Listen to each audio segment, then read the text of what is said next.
Hello, hello.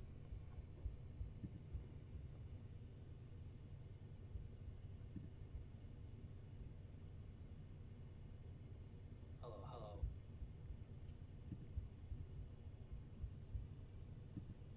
Should the more goddamn test before this stream starts. Like, what is this?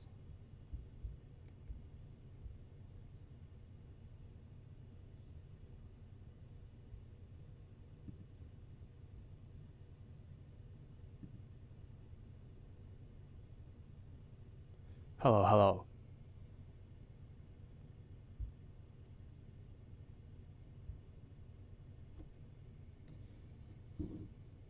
Hello, hello.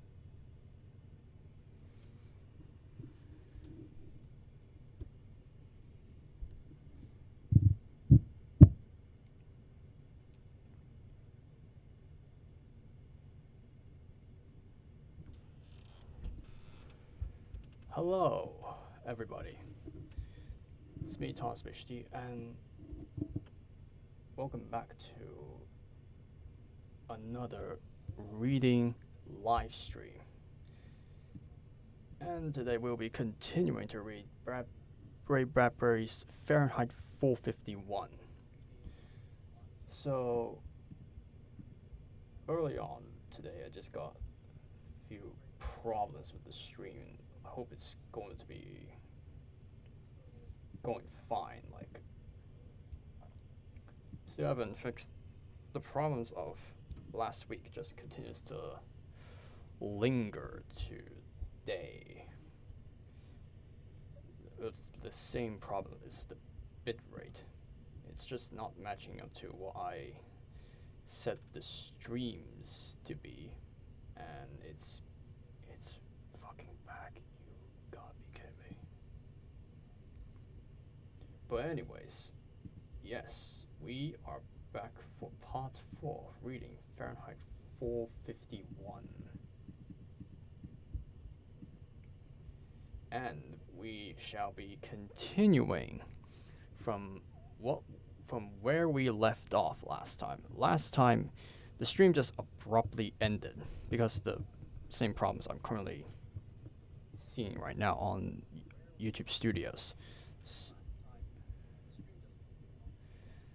And it's kind of bugging me a little bit.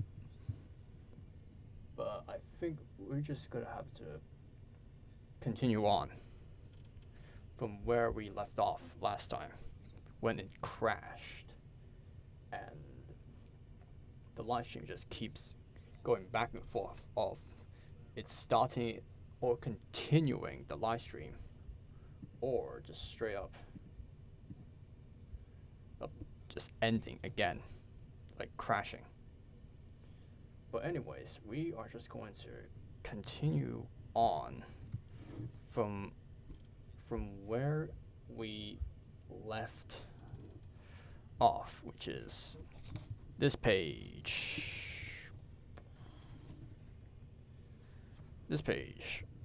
Page 74 to 75. I was reading through this in the previous live stream. The previous live stream. I'm saying that because early on there's some problems with the streams that are so bad I had to delete it. Anyways, last time we left off here, the stream crashed as soon as I was done reading page 74 and into 75. I ended up reading all the way to like page 80 or so until I realized the live stream just crashed. Not very fun. So we are just gonna continue on from right here. And besides reading all the way to page 90, which was the goal of last time, we are just gonna go further. Go further than any other live stream before this. All the way to page 20, into the last chapter and approaching the end of this book. So, with the warnings still coming up, I don't know how to deal with that. I'm gonna have to go back home and fix this problem face on, if I could. But anyways, we're just gonna have to fix that problem another day. But we are just going to dive straight back into the world that Montag lives in, this fictional dystopia. And we're just gonna start right here. Now as the vacuum underground rushed him through the dead cellars of town, jolting him, he remembered the terrible logic of that sieve, and he looked down and saw that he was carrying the Bible open. There were people in the suction train, but he held the book in his hands, and the silly thought came to him. If you read fast and read all, maybe some of the sand will stay in the sieve. But he read, and the worlds fell through. He thought, in a few hours, there will be Beatty, and here will be me handing this over. So no phrase must escape me. Each line must be memorized. I will myself do it. I will myself to do it. He clenched the book in his fists. Trumpets blare. Denham's deathfish. It's shut up, thought Montag. Consider the lilies of the field. Denham's deathfish. They toil not. Denham's consider the lilies of the lines of the field. Shut up, shut up. Deathfish. He tore the book open and flicked the pages and felt of them as if he were blind. He picked at the shape of the individual letters, not blinking. Denham's spelled D-E-N. They toil not, neither do they. A fierce whisper of hot sand through empty sieve. Denham's does it. Consider the lines. Denham's dental detergent. Shut up, shut up, shut up. It was a plea, a cry so terrible that Montag found himself on his foot. The shocked inhabitants of the loud car staring, moving back from this man with the insane, gorged face, the blibbering, dried mouth, the flapping book in his fists. The people who had been sitting a moment before, tapping their feet to the rhythm of Denham's dentifrice. The dental detergent. Denham's dentifrice. 1, 2, 1, 2, 3, 1, 2, 1, 2, 3. The people whose mouths had been faintly twitching the words dentifrice. The train radio vomited upon Montag. In retaliation, a great ton load of music made of tin, copper, silver, chlorine, and brass. The people were pounded into submission. They did not run. There was no place to run. The great air train fell down its shaft in the earth. Little lines of the field. Denham's. Little lines, I said. The people stared. Called the guard. The man's off. No view. The train hissed to its stop. No view. A cry. Denham's. A whisper. Montag's mouth barely moved. Little lines. The train door whistled open. Montag stood. The door gasped, started shut. Only then did he leap past the other passengers, screaming in his mind, plunged through the slicing door only in time. He ran on the white tiles up through the tunnels, ignoring the escalators, because he wanted to feel his feet move, arms swing, lunges. Lungs clenched, unclenched, felt his throat go raw with air. A voice drifted after him. Denham's. The train hissed like a snake. The train vanished in its hole. Who is it? Montag out here. What do you want? Let me in. I haven't done anything. I'm alone, damn it. You swear it. I swear. The front door opened slowly. Faber peered out. looking very old in the light and very fragile and very afraid, and very much afraid. The old man looked as if he had not been out of the house in years. He and the white plaster walls inside were much the same. There was white in the flesh of his mouth, and his cheeks and his hair was white, and his eyes had faded, with white in the vague blueness there. Then his eyes touched on the book under Montag's arm, and he did not look so old anymore, and not quite as fragile. Slowly his fear went.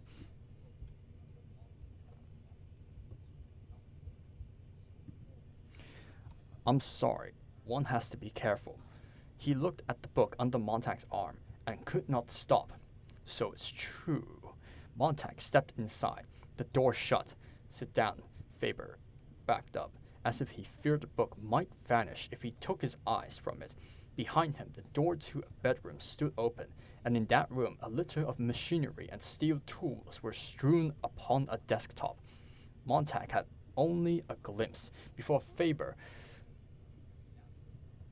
seeing Montag's attention diverted, turned quickly and shut the bedroom door and stood holding the knob with a trembling hand. His gaze returned unsteadily to Montag, who was now seated with the book in his lap. The book. Where did you? I stole it. Faber, for the first time, raised his eyes and looked directly into Montag's face. You're brave. No, said Montag. My wife's dying. A friend of mine's already dead. Someone who may have been a friend was burnt less than 24 hours ago. You're the only one I knew might help me. To see.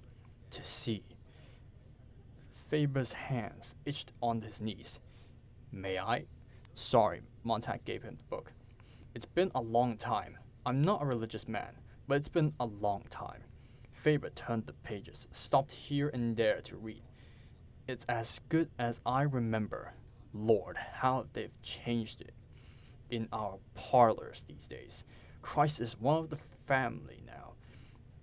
I often wonder if God recognizes his own son the way we've dressed him up, or is it dressed him down? He's a regular peppermint stick. He's a regular peppermint stick now, all sugar crystal and saccharine in when he isn't veiled references to certain commercial products that every worshipper absolutely needs. Faber sniffed the book. Do you know that books smell like nutmeg or some spice from a foreign land? I loved to smell them when I was a boy. Lord, there were a lot of lovely books once, but before we let them go, Faber turned the pages. Mr. Montag, you are looking at a coward. I saw the way things were going a long time back. I said nothing. I'm one of the innocents who could have spoken up and out when no one would listen to the guilty, but I did not speak, and thus became guilty myself. And when finally they set the structure to burn the books using the firemen, I grunted a few times and subsided, for there were no others grunting or yelling with me by then. Now it's too late. Faber closed the Bible. Well, suppose you tell me why you came here.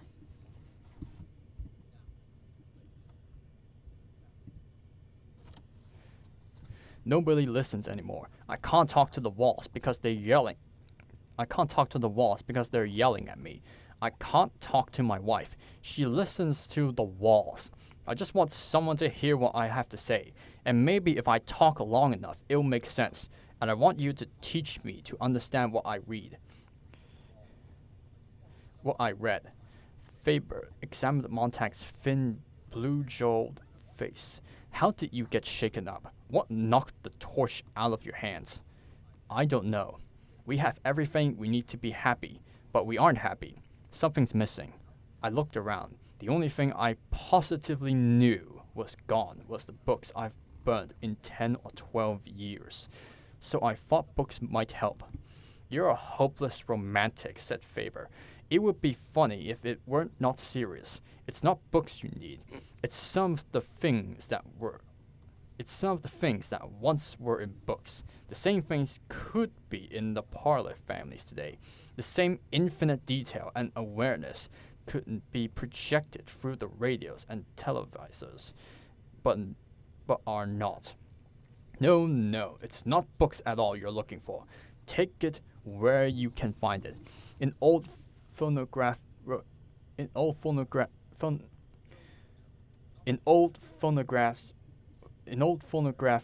records, old motion pictures, and in old friends. Look for it in nature and look for it in yourself. Books were only one type of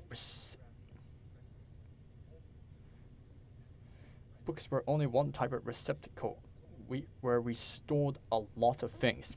We were afraid we might forget.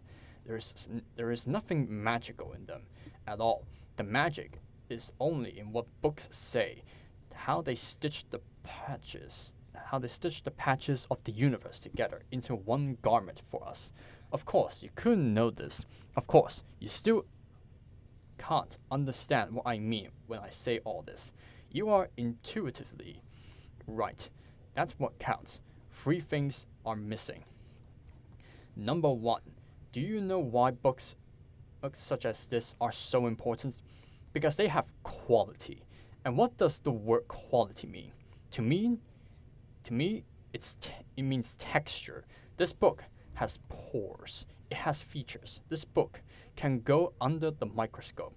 You'll find life under the glass, streaming past in infinite profusion. The more pores, the more truthfully recorded details of life per square inch you can get on a sheet of paper, the more literary you are. That's my definition, anyway. Telling detail, fresh detail. The good writers touch life often. The mediocre ones run a quick hand over her. The bad ones rape her and leave her for the files. So now, do you see why books are hated and feared? They show the pores in the face of life. The comfortable people want only wax moon faces, poreless, hairless, expressionless. We are living in a time when flowers are trying to live on flowers instead of growing on good rain and black loam. Even fireworks, for all their prettiness, come from the chemistry of the earth, yet somehow we think we can grow, feeding on flowers and fireworks, without completing the cycle back to reality. Do you know the legend of Hercules and Antaeus? It's the giant wrestler whose strength was incredible so long as he stood firmly on the earth, but when he was held rootless in midair by Hercules, he perished easily. If there isn't something in that legend for us today, in this city, in our time, then I am completely insane. Well, there we have the first thing I said we needed. Quality, texture of information. And the second, leisure. Oh, but we have plenty of off hours. Off hours, yes. But time to think?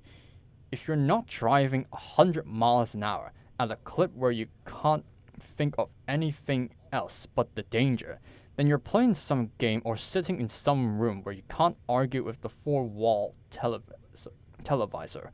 Why? Why? The televisor is real. It is immediate. It has dimension. It tells you what to think and blasts it in. It must be right. It seems so right. It rushes you on so quickly to its own conclusions. Your mind hasn't time to protest. What nonsense. Your mind hasn't time to protest. What nonsense. Only the family is people. I beg pardon? My wife says books aren't real. Thank God for that. You can shut them. Say, hold on a moment. You play God to it. But who has ever torn himself from the claw that encloses you when you drop a seat in a TV parlor? It grows you any shape it wishes. It is an environment, as real as the world. It becomes and is the truth. Books can be beaten down with reason, but with all my knowledge and skepticism, I have never been able to argue with 100-piece symphony orchestra, full color, 3 dimensions, and being in and part of those incredible parlors. As you see, my parlor is nothing but 4 plaster walls, and here he held out 2 small rubber plugs for my ears when I ride the subway jets.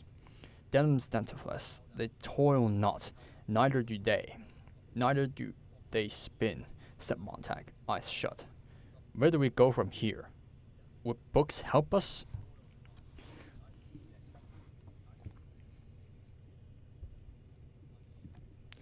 Only if the third necessary thing could be given us. Number 1, as I said, quality of information. Number 2, leisure to digest it. And number 3, the right to carry out actions based on what we learn from the interaction of the first 2. And I hardly think a very old man and a fireman turned sour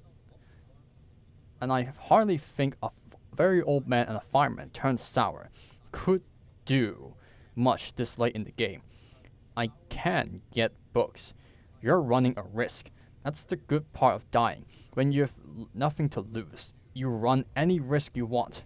There, you've said an interesting thing, laughed Faber. Without having read it, are things like that in books? But it came off the top of my mind. All the better. You didn't fancy it up for me or anyone, even yourself. Montag leaned forward. This afternoon I thought that if it turned out that books were worthwhile, we might get a press or print some extra copies. You and I. Oh, no, Faber sat up. But let me tell you my plan. If you insist on telling me, I must ask you to leave. But aren't you interested? Not if you start talking the sort of talk that might get me burnt for my trouble. The only thing I could possibly listen to you would be if somehow the fireman structure itself could be burnt. Now, if you suggest that we print extra books and arrange to have them hidden in firemen's houses all over the country, so that seeds of suspicion would be sown among these arsonists, bravo, I would say. Plant the books, turn in an alarm, see the firemen's houses burn. Is that what you mean? Faber raised his brows and looked at Montag as if he were seeing a new man. I was joking. If you thought it would be a plan worth trying, I will have to take your word it would help. You can't guarantee things like that. After all, when we had all the books we needed, we still insisted on finding the highest cliff to jump off. But we do need a briefer. We do need knowledge. And perhaps in 1,000 years, we might pick smaller cliffs to jump off of.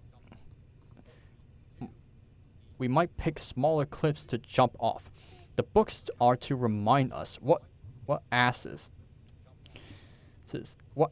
and fools we are. There's Caesar's Praetorian Guard, whispering as the parade roars down the avenue. Remember, Caesar, thou art mortal. Most of us can't rush around, talk to everyone, know all the cities of the world. We haven't time, money, or that many friends. The things you're looking for, Montag, are in the world. But the only way the average chap will ever see 99% of them is in a book. Don't ask for guarantees, and don't look to be saved in any one thing. And don't look to be safe in any one thing, person, machine, or library. Do your own bit of saving, and if you drown, at least die knowing you were headed for shore.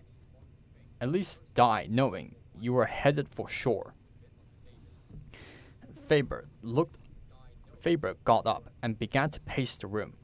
Well, asked Montag, you're absolutely serious. Absolutely. It's an insidious plan. If I do say so myself.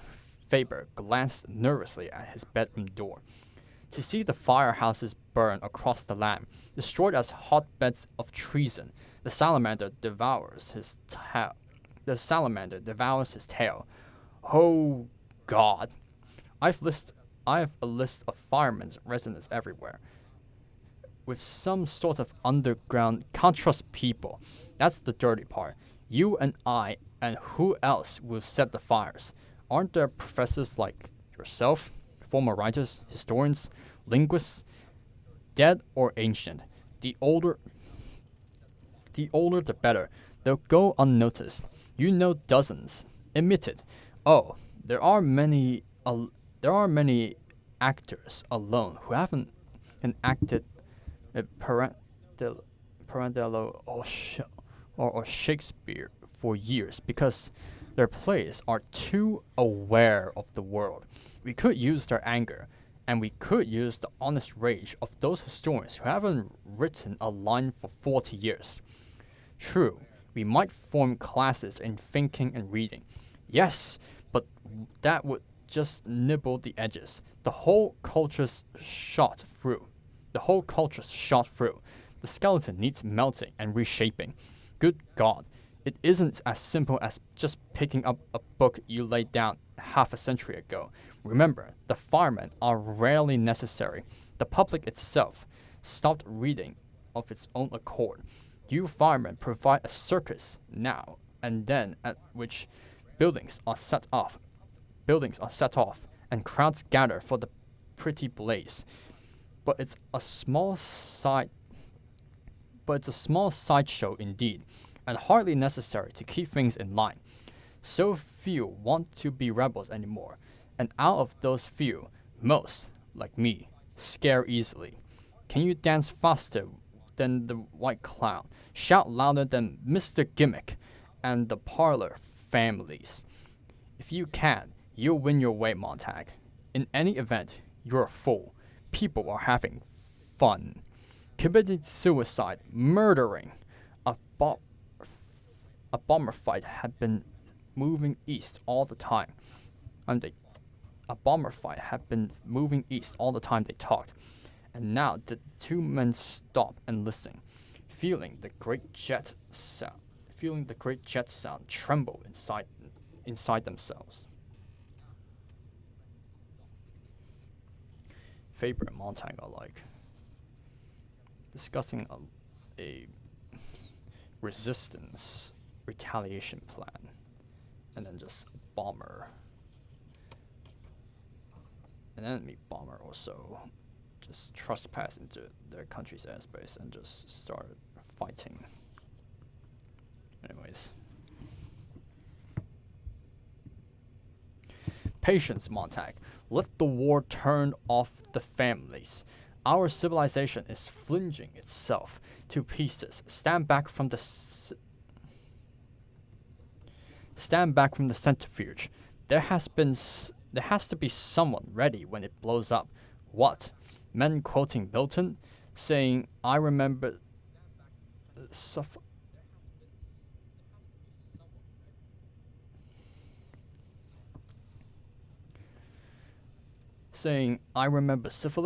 reminding the survivors that man has his good side too. They will only gather up their stones to hurl at each other. Montag, go home. Go to bed. Why waste your final hours racing about your cage, denying you're a squirrel? Then you don't care anymore? I care so much I'm sick. And you won't help me? Good night. Good night. Montag's hand picked up the Bible. He saw what his hands had done, and he looked surprised. Would you like to own this? Faber said, I'll give my right arm. Montag stood there and waited for the next thing to happen. His hands, by themselves, like two men working together, began to rip the pages from the book. The hands tore the fly leaf and then the first and the second page. "Idiot, what are you doing?" Faber sprang up, as if he had been struck. He fell against Montag. Montag warded him off and let his hands continue. 6 more pages fell to the floor. He picked them up and waddled the paper under paper under Faber's gaze. "Don't, oh don't," said the old man. "Who can stop me? I'm a fireman. I can burn you." The old man stood looking at him. "You wouldn't. I could. The book. Don't tear it anymore." Faber sank into a chair. His face very white, his mouth trembling. "Don't make me feel any more tired. What do you want?" "I need you to teach me." All right. Montag put the book down. He began to unwad the crumbled paper and flatten it out as the old man watched tiredly. Faber shook his head as if he were waking up. "Montag, have you any money?" "Some. $500. Why?" "Bring it." "I know a man who printed our college paper half a century ago.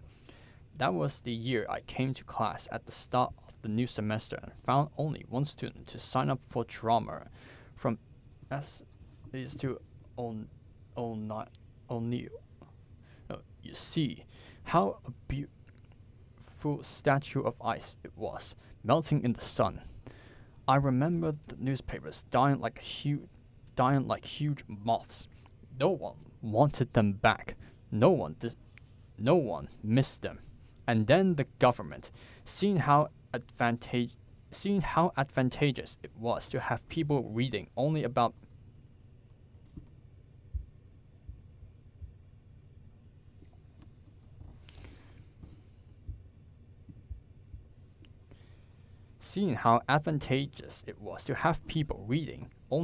passionate lips and the fists in the stomach, circled the situation with your fire eaters. So Montag, there's this unemployed printer. We might start a few books and wait on the war to break the pattern and give us the push we need. A few bombs and the families in the walls of all the houses, like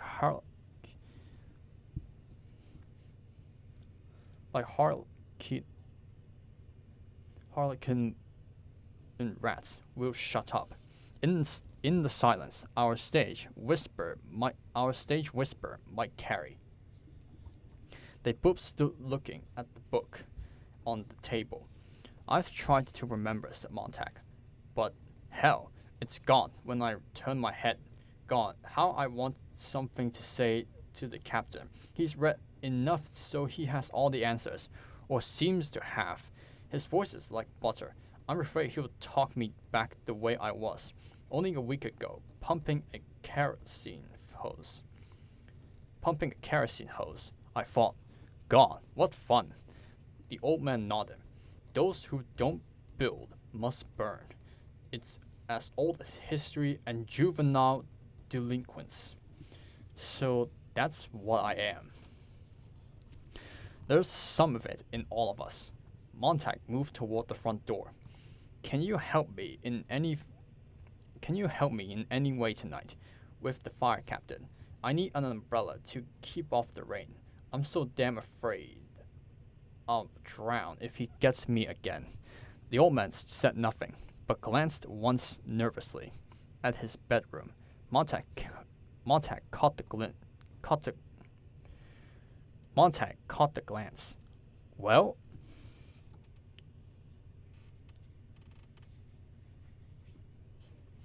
The old man turned at last and said, "Come along. I would actually have let you walk right out of my house. I am a cowardly old fool." Faber opened the bedroom door and let Montag into a small chamber where stood a table upon which a number of metal tools lay among a welder of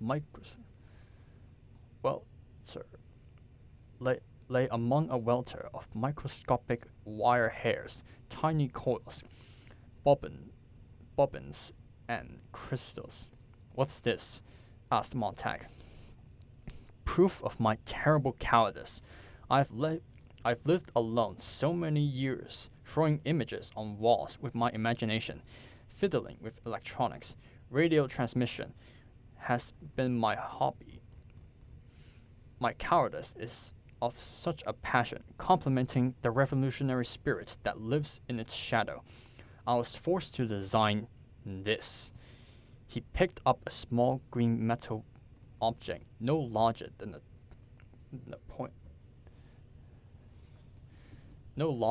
.22 bullet. "I paid for all this. How? Playing the stock market, of course. The last refuge in the world for the dangerous intellectual out of a job. Well, I played the market and built all of this, and I've waited, trembling, half a lifetime for someone to speak to me. I dared speak to no one. That day in the park when we sat together, I knew that someday you might drop by with fire.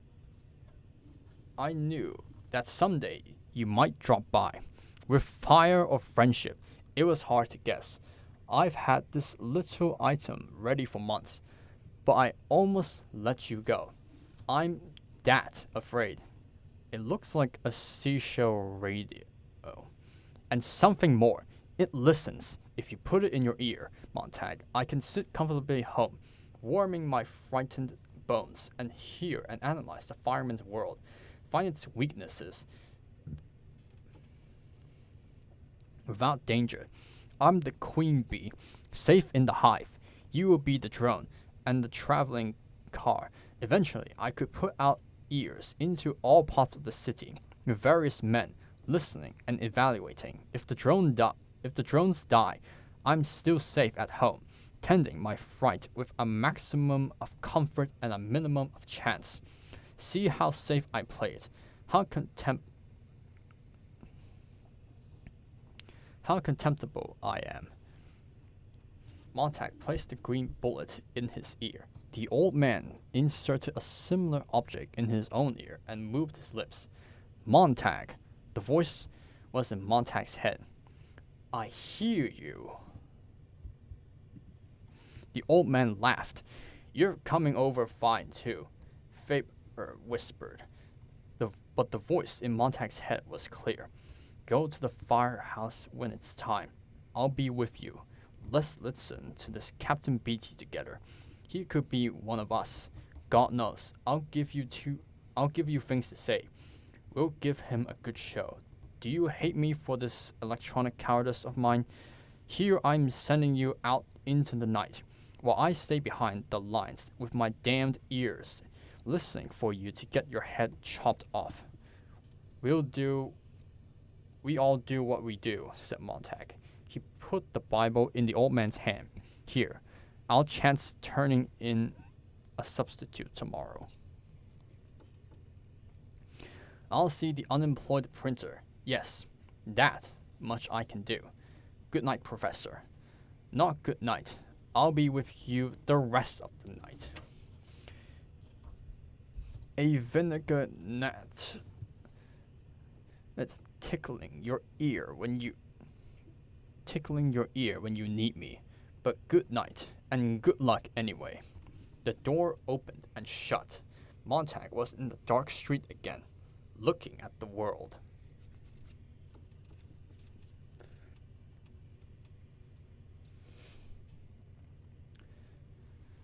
Montag really pushed Faber's cowardice out of the way and really took the initiative there. That I would say I would give praise to. With someone finally snapping out of the bullshit they have been dealing for the past decade. Anyways, you could feel the war getting ready in the sky that night.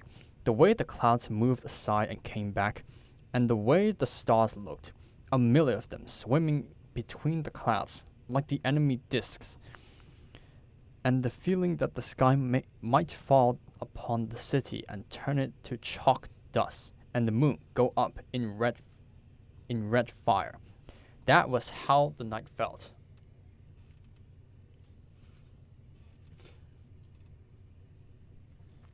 Montag walked from the subway with the money in his hand pocket. He had visited the bank, which was open all night every night with robot tellers in attendance. And as he walked, he was listening to the seashell radio in one ear. We have mobilized 1 million men. Quick victory is ours if the war comes. Music flooded over the voice quickly, and it was gone. 10 million men mobilized. Faber's voice whispered in his other ear. But say 1 million. It's happier. Faber. Yes, I'm not thinking. I'm just doing like I'm told, like always. You said get the money and I got it. I didn't really think of it myself. When do I start working things out on my own? You've started already by saying what you just said. You'll have to take me on faith. I took the others on faith. Yes, and look where we're headed. You'll have to travel blind for a while. Here's my arm to hold on to.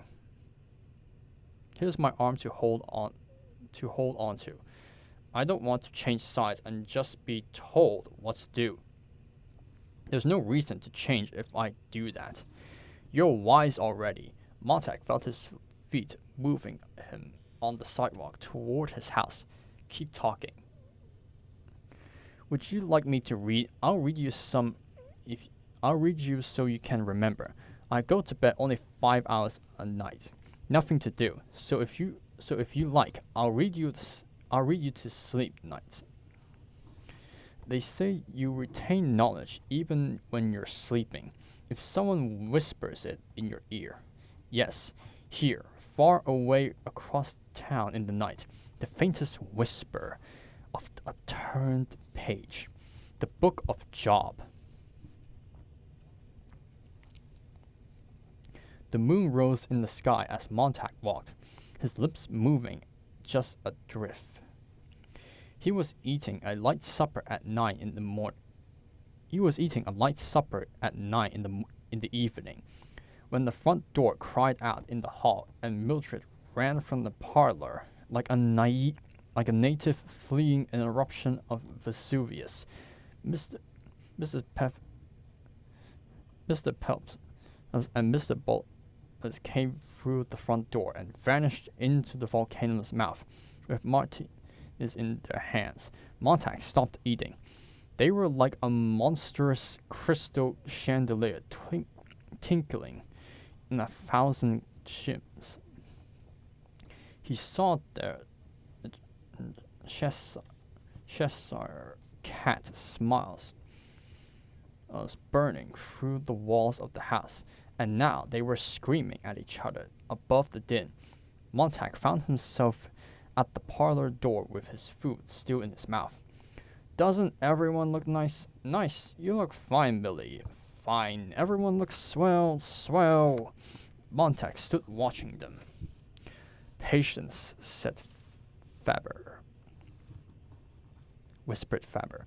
I shouldn't be here, whispered Montag, almost to himself. I should be on my way back to you with the money. Tomorrow's time enough. Careful. Isn't this show wonderful? Cried Mildred. Wonderful.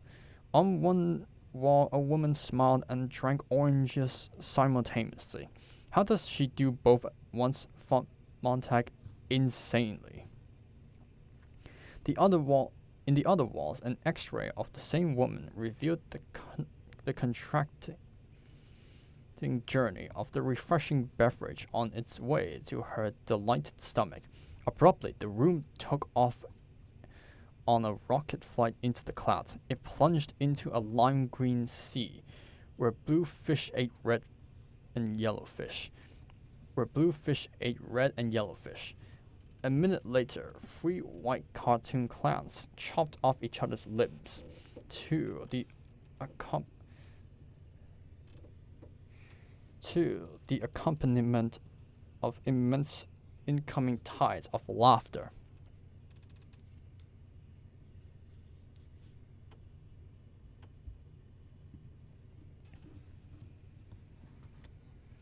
"2 minutes more, and the room whipped out of town to the jet cars wildly circling in an arena, bashing and backing up and bashing each other again. Montag saw a number of bodies fly in the air. Millie, did you see that? I saw it. I saw it. Montag reached inside the parlor wall and pulled the main switch. The images drained away as if the water had been let from a gigantic crystal bowl of hysterical fish. The three women turned slowly and looked with unconcealed irritation and then dislike at Montag. When do you suppose the war will start? He said. I notice your husbands aren't here tonight. Oh, they come and go, said Mrs. Phelps. In again, out again, out again, Finnegan. The army called Pete yesterday. He'll be back next week. The army said so. Quick war. 48 hours, they said. And everyone home. That's what the army said. Quick war. Pete was called yesterday, and they said he'll be back next week. Quick.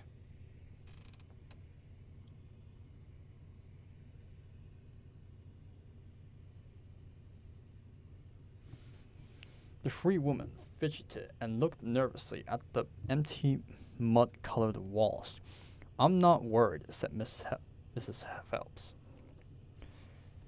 I'll let Pete do all the worrying, she giggled.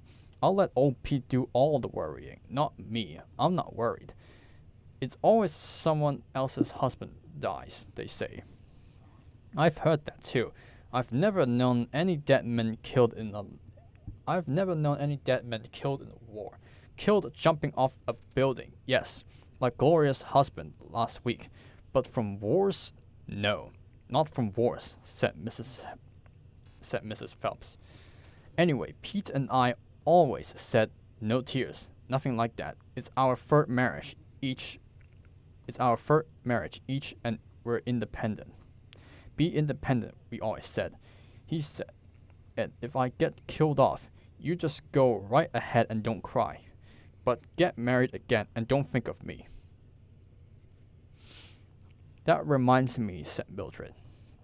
Do you see that Clara Dove 5-minute romance last night in your wall?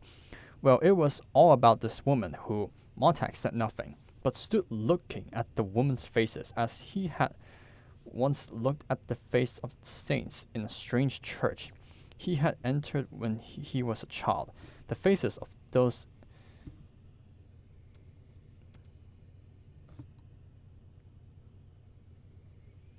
inanimate creatures meant nothing to him, though he talked to them and stood in that church for a long time, trying to be of that religion, trying to know what that religion was, trying to get enough of the raw incense and special dust of the place into his lungs, and thus into his blood to feel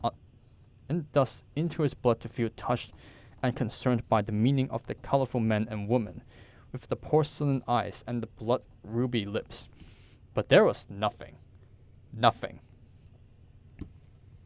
It was a scroll through another stone, and his currency strange and unusable there, and his passion cold, even when he touched the wood and plaster and clay. So it was now, in his own parlor, with these women twisting their chairs under his gaze, lighting cigarettes, blowing smoke, touching the sun-fired hair, and examining their blazing fingernails as if they had caught fire from his look. Their faces grew haunted with silence. They leaned forward at the sound of Montag's swallowing his final bite of food. They listened to his feverish breathing.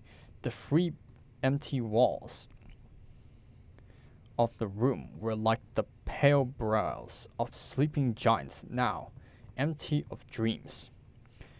Montag felt that if you touched these three staring brows, you would feel a fine salt sweat on your fingertips. The perspiration gathered with the silence and the sub-audible trembling around and about and in the women who were burning with tension. Any moment they might hiss a long spluttering hiss and explode.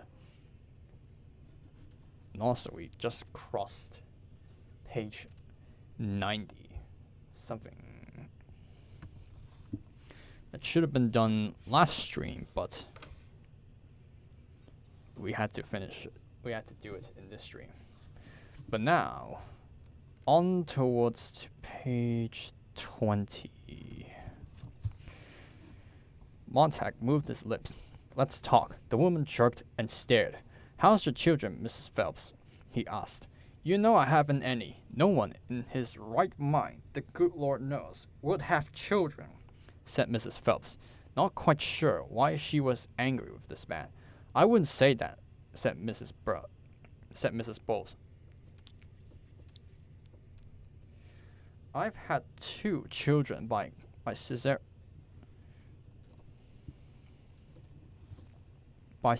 section. No use going through all that agony for a baby. The world must reproduce, you know. The race must go on. Besides, they sometimes look just like you, and that's nice. 2 cesareans turned the thick. Yes, sir. Oh, my doctor said cesareans aren't necessary. You got the hips for it. Everything's normal, but I insisted. Cesareans or not, children are ruinous." "You're out of your mind," said Mrs. Phelps.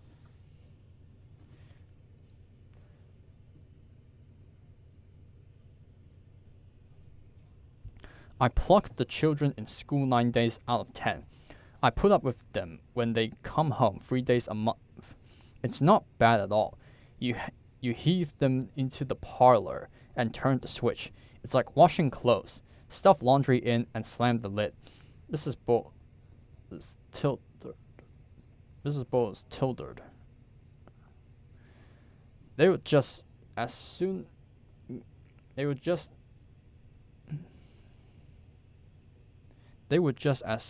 kick as kiss me. Thank God I can kick back. The woman showed their tongues laughing. Mildred sat a moment and then, seeing that Montag was still in the doorway, clapped her hands. "Let's talk politics, to please Guy." "Sounds fine," said Mrs. Bowles. "I voted last election, same as everyone, and I laid it on the line for President Nobel. I think he's one of the nicest looking men ever became president. Oh, but the man they ran against him. And he wasn't much, was he? Kind of small and homely, and he didn't shave too close or comb his hair very well. What possessed the outs to run him? You just don't go running a little short man like that against a tall man. Besides, he mumbled. Half the time I couldn't hear a word he said, and the words I did hear, I didn't understand. Fat, too, and didn't dress to hide it. No wonder the landslide was for Winston Nobel.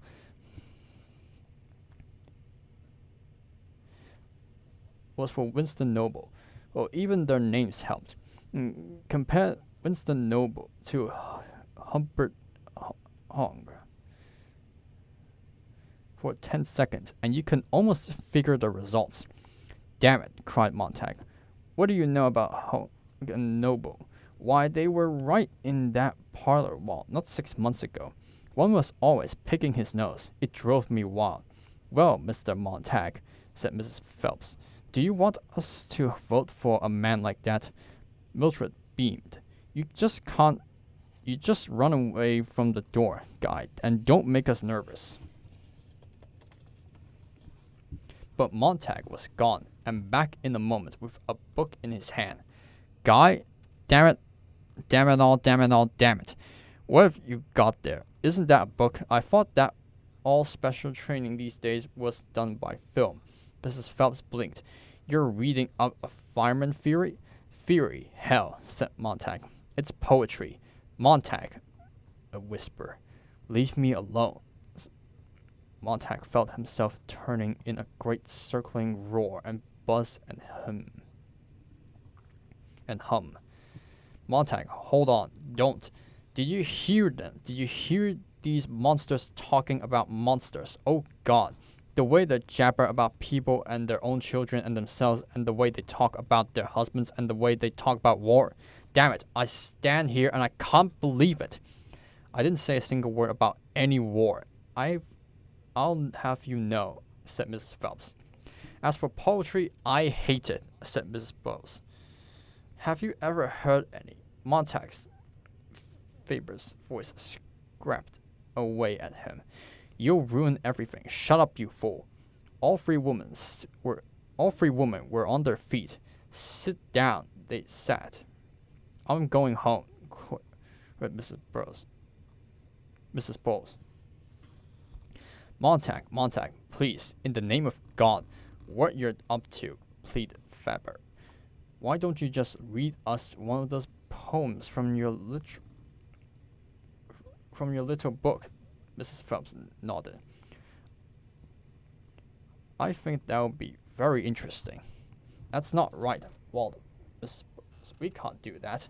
Well, look at Mrs. Montag.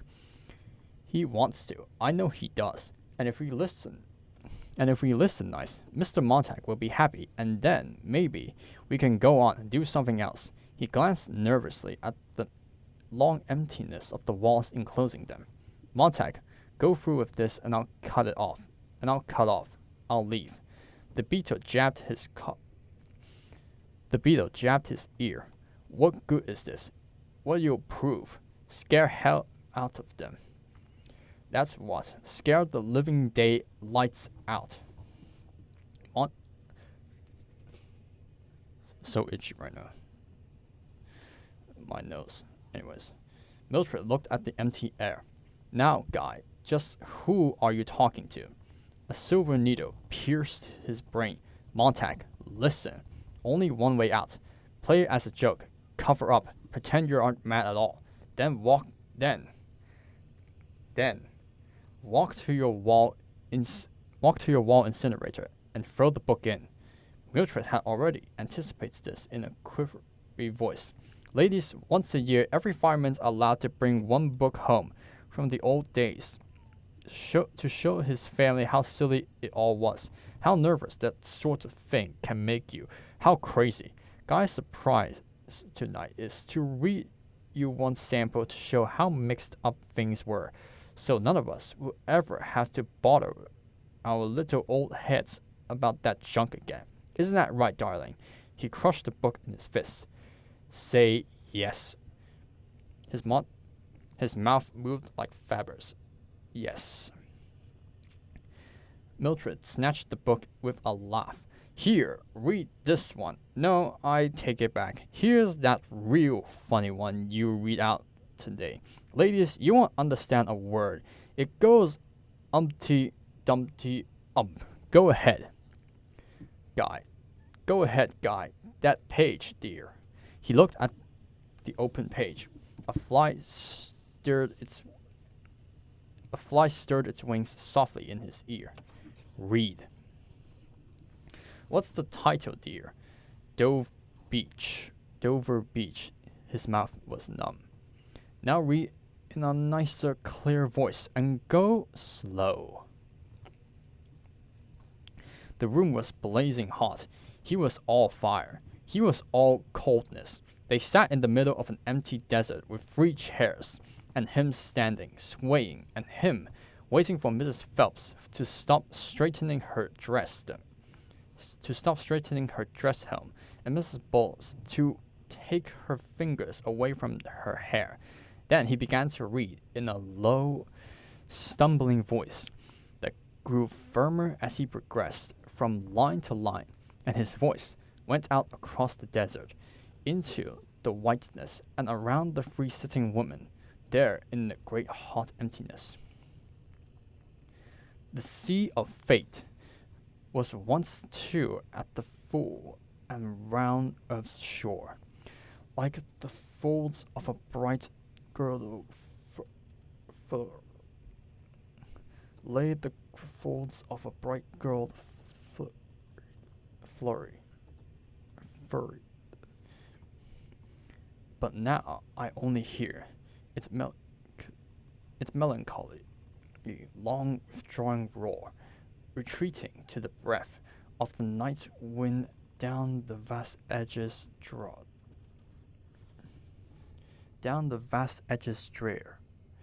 and naked shingles of the world. The chairs creaked under the free woman. Montag finished it out.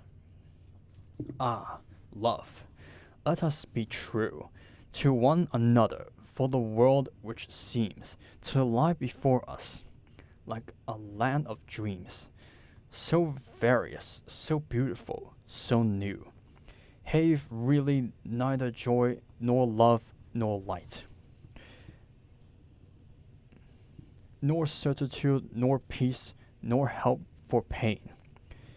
And we are here as on a darkening plain, swept with confused alarms of struggle and flight, where ignorant armies clash by night. Mrs. Phelps was crying. The others in the middle of the desert watched her crying grow very loud as her face squeezed itself out of shape. They sat not touching her, bewildered with her display. She sobbed uncontrollably. Montag himself was stunned and shaken. Shh, said Mildred. You're all right, Clara. Now, Clara, snap out of it. Clara, what's wrong? I, sobbed Mrs. Phelps. Don't know. I just don't know. Oh, Mr. Bowles stood up and glared at Montag. You see, I knew it. That's what I wanted to prove. I knew it would happen. I've always said poetry and tears, poetry and suicide and crying and awful feelings, poetry, sickness, all that mush. Now I have had it proved to me. You're nasty, Mr. Montag. You're nasty, Faber said. Now, Montag felt himself turn and walk to the wall slot and dropped the book in through the brass notch to the waiting flames. Silly words, silly awful hurting words, said Mr. Bowles. Why do people want to hurt people? Not enough hurt in the world. You got to tease people with stuff like that. Clara, begged Mildred, pulling her arm. Come on, let's be cheery. You turned the family on. Now. Go ahead, let's laugh and be happy. Now stop crying. We'll have a party. No, said Mrs. Bowles. I'm trotting right straight home. You want to visit my house and my family. Well and good. But I won't come in this fireman's crazy house again in my lifetime. Go home. Mr. Montag fixed his eyes upon her quietly. Go home and think of your first husband divorced, and your second husband killed in a jet, and your third husband blowing his brains out. Go home and think of the dozen abortions you had. Go home and think of that and your damn cesarean sections too, and your children who hate your guts. Go home and think how it all happened, and what did you ever do to stop it. Go home, he yelled, before I knock you down and kick you out the door. The doors slammed, and the house was empty. Montag stood alone in the winter weather, with the parlor walls the color of dirty snow. In the bathroom, water ran. He heard Mildred shake the sleeping tablets into her hand, Fool, Montag. Fool, fool, oh God, you silly fool. Shut up! He pulled the green bullet from his ear and jammed it into his pocket. It sizzled faintly. Fool, fool. He searched the house and found the books where Mildred had stacked them behind the refrigerator. Some were missing, and he knew that she had started her own slow process of dispersing the dynamite in her house, stick by stick. But he was not angry now, only exhausted and bewildered with himself. He carried the books into the backyard and hid them in the bushes near the alley fence for tonight, he thought, in case she decides to do any more burning.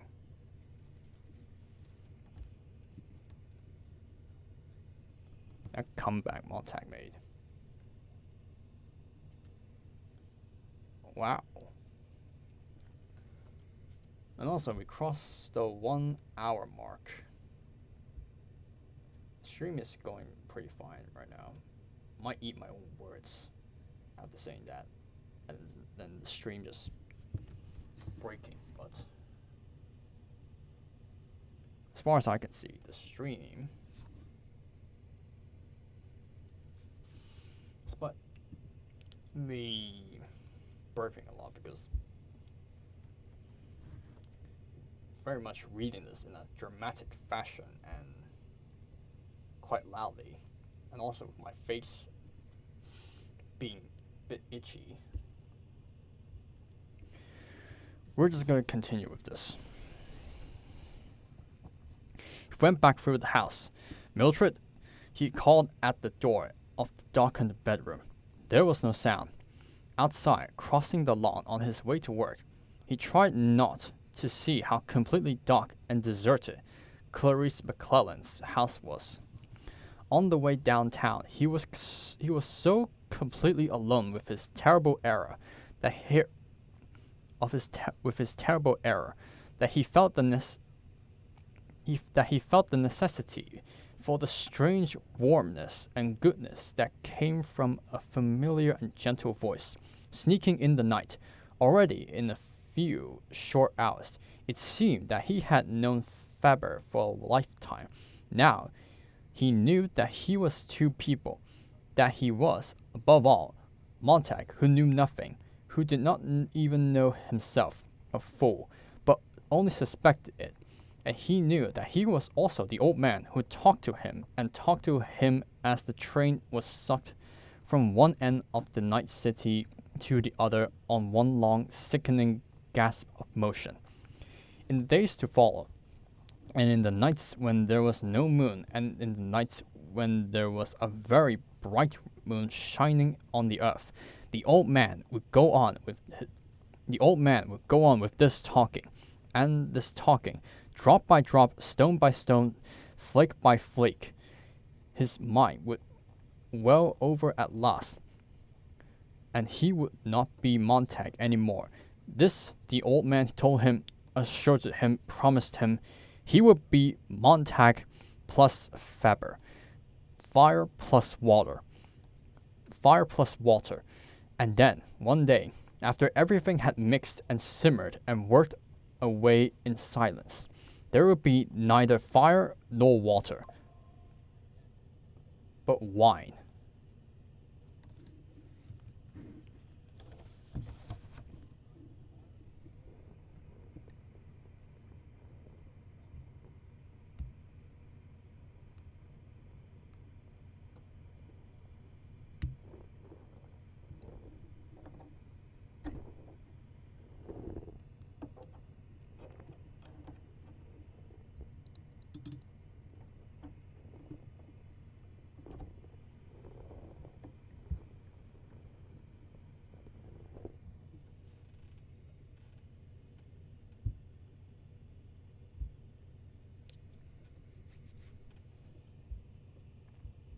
Just got overly loud and attention-grabbing notification that my phone, which I'm using to show the real-life POV right now, notification just notify me that my phone is running out of battery. But it's fine. It's getting charged. And I think by the time we get to the end of the stream, it will still be running fine. Anyways. Where were we? Oh, yeah. There will be neither fire nor water, but wine. Out of two separate and opposite things, a third. And one day he will look back upon the fool and know the fool. Even now he could feel the start of the long journey, the leave-taking, and the going away from the self he had been. It was good listening to the beetle hum, the sleepy mosquito buzz, and the delicate filtry murmur of the old man's voice, at first scolding him and then consoling him. In the late hour of night, as he emerged from the steaming subway toward the firehouse world. Pity, Montag, pity. Don't haggle and nag them. You were so recently off them yourself. They are so confident that they will run on forever, but they won't run on. They don't know that this is all one huge, big, blazing meteor that makes a pretty fire in space, but that someday it will have to hit. They see only the blaze, the pretty fire, as you saw it. Montag, old man who stay at home, afraid, tending the butter brittle bones, have no right to criticize. Yet you almost killed things at the start. Watch it. I'm with you. Remember that. I understand how it happened. I must admit that your blind raging invigorated me. God, how young I felt. But now I want you to feel old. I want a little of my cowardice to be distilled in you tonight. The next few hours, when you see Captain Beatty, tiptoe round him. Let me hear him for you. Let me feel the situation out. Survival is our ticket. Forget the poor, silly women. I made them unhappy than they have been in years, I think, said Montag. It shocked me to see Mrs. Phelps cry. Maybe they're right. Maybe it's best not to face things, to run, have fun. Oh no, I feel guilty. No, you mustn't. If there were no war, there was no peace in the world. I would say fine, have fun. But Montag, you mustn't go back to being just a fireman. All isn't well with the world. Montag perspired. Montag, you're listening? My feet, said Montag. I can't move them. I feel so damn silly. My feet won't move. Listen easy now, said the old man gently. I know. You're afraid of making mistakes. Don't be. Mistakes can be profited by man. When I was younger, I shoved my ignorance in people's faces. They beat me with sticks. By the time I was 40, my blunt instrument had been honed to a fine cutting point for me. If you hide your ignorance, no one will hit you, and you'll never learn. Now pick up your feet into the firehouse with you. We're twins. We're not alone anymore. We're not separated out in different parlors, with no contact between. If you need help when BT prides at you, I'll be sitting right here in your eardrum making noise.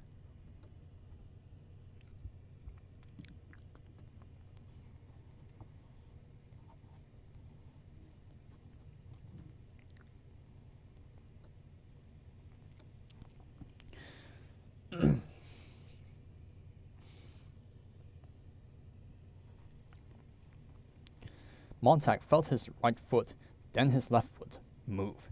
Old man, he said, stay with me. The mechanical hound was gone. Its kernel was empty, and the firehouse stood all about in plaster silence, and the orange salamander slept with its kerosene in its belly, and the fire throwers crossed upon its flanks. And Montag came in through the silence and touched the brass pole and slid up in the dark air, looking back at the deserted colonel, his heart beating, pausing, beating. Faber, I can't quite say his name properly. I need to work on that. Faber was a gray moth asleep in his ear. For the moment, Beatty stood near the drop hole waiting, but with his back turned as if he were not waiting. Well, he said to the men playing cards, here comes a very strange beast, which in all tongues is called a fool. Ouch. He put his hand to one side, palm up for a gift. Montag put the book in it. Without even glancing at the title, Beatty tossed the book in the trash basket and lit a cigar. Who are a little wise, the best fools be. Welcome back, Montag. I hope you'll be staying with us. Now that your fever is done and your sickness over, sit in for a hand of poker. They sat and the cards were dealt. In Beatty's sight, Montag felt the guilt of his hands. His fingers were like ferrets that had done some evil and now never rested. Always stirred and picked and hid in pockets, moving from under Beatty's alcohol-flamed stare. If Beatty so much as breathed on them, Montag felt that his hands might wither, turn over on their sides, and never be shocked to life again. They would be buried the rest of his life in his coat sleeves, forgotten. For these were the hands that had acted on their own, no part of him. Here was where the consciousness first manifested itself to snatch books, dot off with Job and Ruth and Willie Shakespeare. And now, in the firehouse, these hands seemed gloved with blood. Twice in half an hour, Montag had rise from the game to go to the latrine to wash his hands. When he came back, he hid his hands under the table. Beatty laughed. Let's have your hands in sight, Montag. Not that we don't trust you, understand, but they all laughed. Well, said Beatty, the crisis is past and all is well. The sheep returns to the fold. We're all sheep who have strayed at times. Truth is truth. To the end of reckoning we have cried. They are never alone, that accompanied with noble thoughts. We've shouted to ourselves. Sweet food of sweetie uttered knowledge. Sir Philip Sidney said, on the other hand, words are like leaves, and where they most abound, much fruit of sense beneath is rarely found. Alexander Pope. What do you think of that, Montag? I don't know. Careful, whispered Faber, living another world, far away. Or this, a little learning is a dangerous thing. Drink deep, or taste not the prurient spring. Their shallow draughts intoxicate the brain, and drinking largely sobers us again. Pope, same essay. Where does that put you?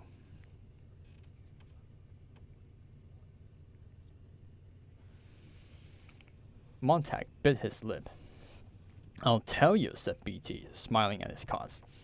That made you for a little while a drunkard. Read a few lines and off you go over the cliff. Bang! You're ready to blow up the world, chop off heads, knock down women and children, destroy authority. I know. I've been through it all. I'm all right, said Montag nervously. Stop blushing. I'm not needling. Stop blushing. I'm not needling. Really, I'm not. Do you know, I had a dream an hour ago. I laid down for a cat nap, and in the stream, you and I, Montag, got into a furious debate on books. You towered with rage, yelled quotes at me. I calmly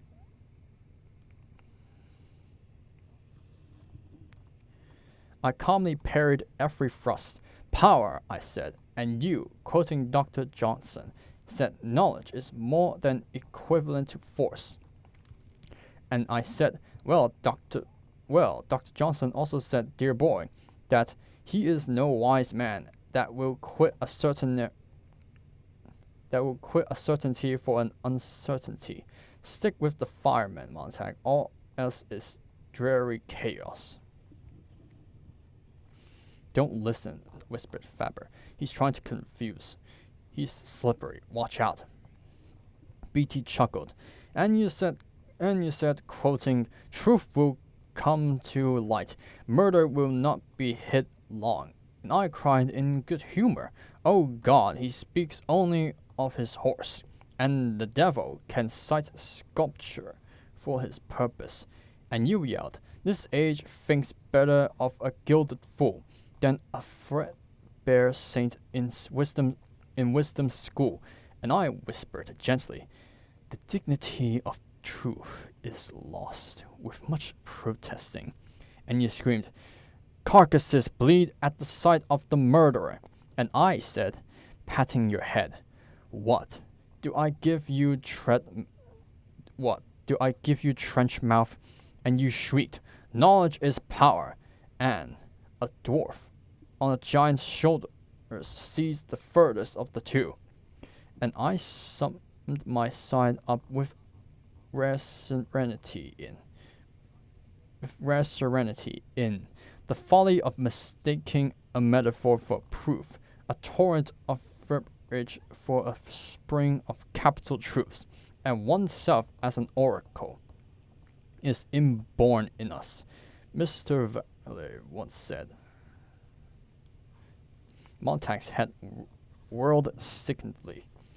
He felt beaten unmercifully on brow, eyes, nose, lips, chin, on shoulders, on unflaring arms. He wanted to yell, no, shut up.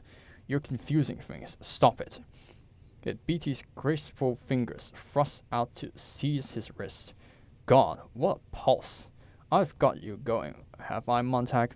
Jesus God, your pulse sounds like the day after the war. Everything but sirens and bells. Shall I talk some more? I like your look of panic. Swahili, Indian, English, lit. Yet I speak them all. Well, a kind of excellent dumb discourse, Willie. Montag, hold on. The moth brushed Montag's ear. He's muddling the waters. Oh, you were scared, silly, said BT. For I was doing a terrible thing in using the very books you clung to rebut you on every hand, on every point. What traitors books can be. You think they're backing you up and they turn on you. Others can use them too. And there you are, lost in the middle of the moor, in a great welter of nouns and verbs and adjectives. And at the very end of my dream, along I came with the salamander and said, going my way, and you got in, and we drove back to the firehouse in the beatific silence, all dwindled away to peace. BT let Montag's wrist go, let the hand slump lumbly on the table. All's well that is well in the end. Captain BT is like really hammering Montag here. Silence. Montag sat like a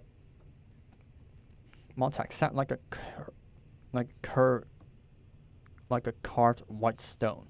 The echo of the final hammer on his skull died slowly away into the black cavern where Faber waited for the echoes to subside. And then, when the startled dust had settled down about Montag's mind, Faber began softly. "All right, he's had his say. You must take it. You must take it in. I'll say my say too in the next few hours, and you will take it in, and you'll try to judge them and make your decision as to which way to jump or fall. But I want to be your decision, not my. I want it to be your decision, not mine, and not the captain's. But remember, the captain belongs to the most dangerous enemy to truth and freedom, the solid, unmoving cattle of the majority. Oh God, the tyranny of the majority. We all have our harps to play, and it's up to you now to know with which ear you'll listen." Montag opened his mouth to answer Faber, and was saved this error in the presence of others when the station bell rang. The alarm voice in the ceiling chanted. There was a tackling sound as the alarm report with telephone typed out the address across the room. Captain Beatty, his poker cards in one pink hand, walked with exaggerated slowness to the phone and ripped out the address.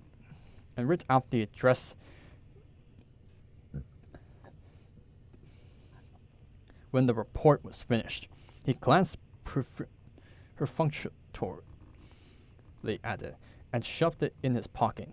He came back and sat down. The others looked at him. "It can wait exactly 40 seconds while I take all the money away from you," said Beatty happily. Montag put his cards down. "Tired, Montag, going out of this game?" "Yes."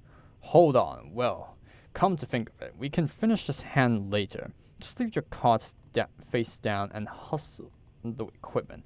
On the double now." And Beatty rose up again. "Montag, you don't look well. I hate to think you are coming down with another fever." "I'll be all right." "You'll be fine. This is a special case. Come on, jump for it." They leapt into the air and clutched the brass pole as if it were the last vintage point above a tidal wave passing below. And then the brass pole, to their dismay, slid them down into darkness, into the blast and cough and suction of the gaseous dragon roaring to life. Hey! They rounded the corner in thunder and siren, with a concussion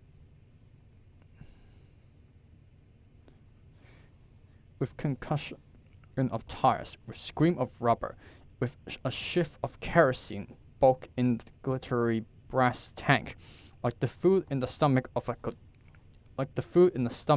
giant, with Montag's fingers jolting off the silver rail, swinging into cold space, with the wind tearing his hair back from his head, with the wind whistling in his teeth, and him all the while thinking of the woman, and the chaff woman in his parlor tonight, with the kernels blown out from under them by blown out from under them by a neon wind, and his silly damned reading of a book to them. How like trying to put out fires with water pistols. How senseless and insane. One rage turned in another. One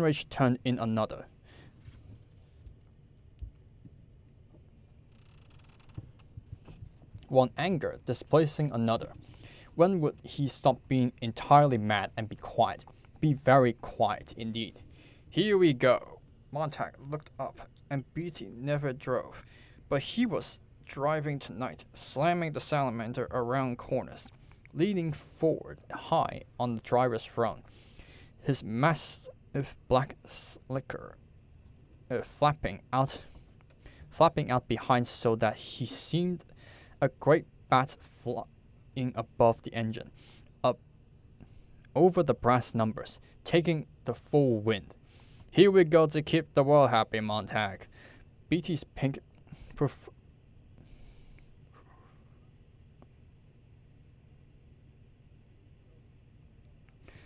BT's pink forceps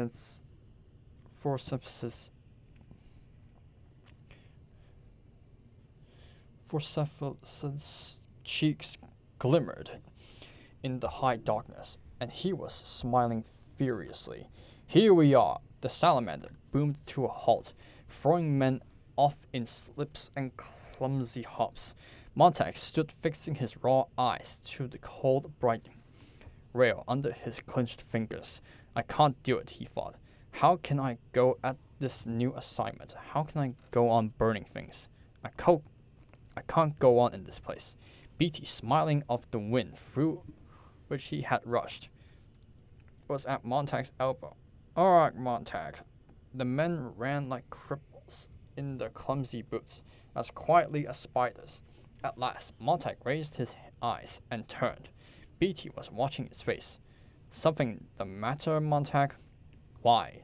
Said Montag slowly. We've stopped in front of my house.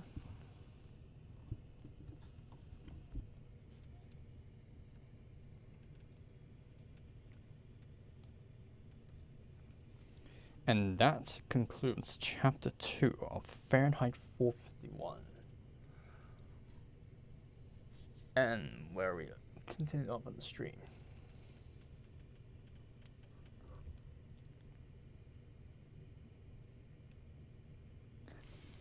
Start off with Montag Montag convincing Faber to help him out. And now, at the end of Chapter 2, the salamander has found its new victim. Montag's own house. Now, Chapter 3, the final chapter of Fahrenheit 451.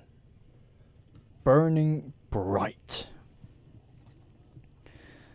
Lights flicked on and house doors opened all down the street to watch the carnival set up.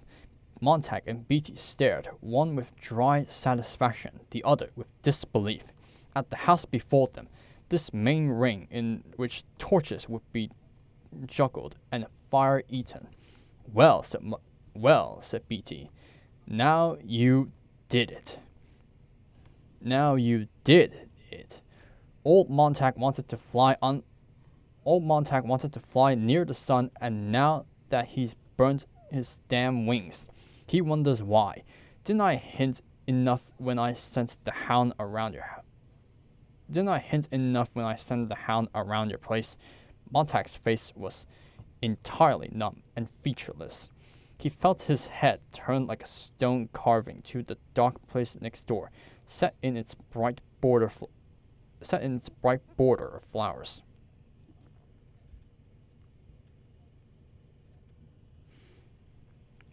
BT snorted. Oh no, you weren't fooled by that little idiot's routine now, were you? Flowers, butterflies, leaves, sunsets, oh hell, it's all in her file. I'll be damned. I've hit the bull's eye. Look at the sick look on your face.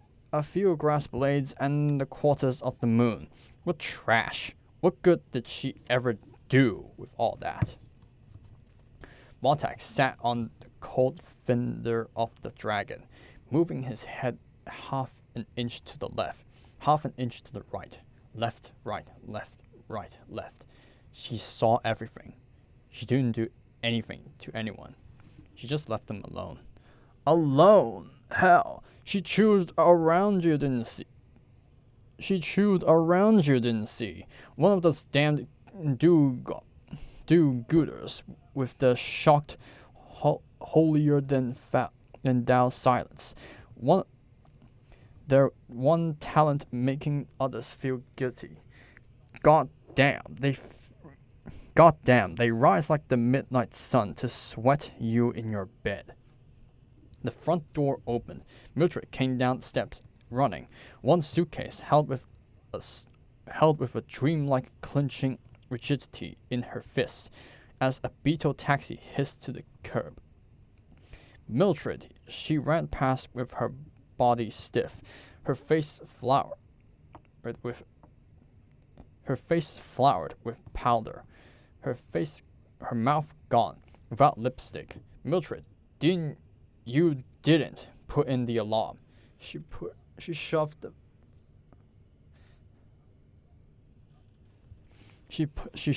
the valise into the valise in the waiting beetle, climbed in, and sat mumbling. Poor family.